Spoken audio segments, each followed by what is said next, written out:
На церемонии открытия присутствовали мать Арзамет Атарба, Гули Кичба, представители Федерации тенниса Абхазии, Госкомитета по физической культуре и спорту, руководство Гагрского района. Участники церемонии открытия, поприветствовав юных спортсменов, пожелали им успехов и ярких побед.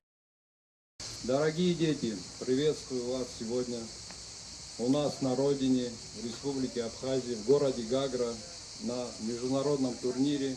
Мне очень приятно видеть вас здесь всех. География турнира расширяется. Мне хочется сказать, что этот турнир посвящен памяти нашего боевого друга.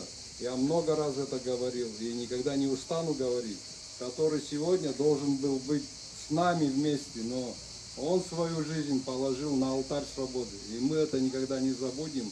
Этот турнир посвящен ему, и каждый год мы будем проводить его.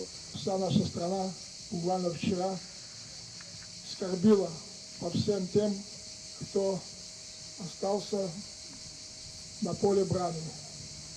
Скорбила по тем, кто отдал свою жизнь за нашу Родину. Одним из таких героев является наш Арзамет Атарба. Тот человек, тот юноша, который должен был жить и жить, и должен был сегодня вместе с нами стоять, вместе с нами бороться за мирную Абхазию.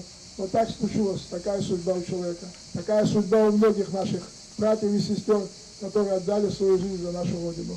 Вечная им память и вечная слава. А вас я всех хочу поздравить с началом турнира. Победы и успеха вам всем.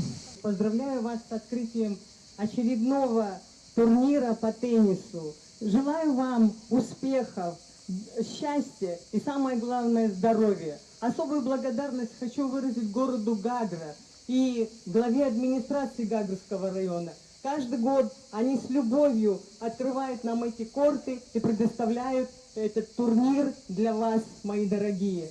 В турнире принимают участие до 70 теннисистов из Абхазии и городов России. Турнир завершится 18 августа, и тогда же будут определены победители и призеры.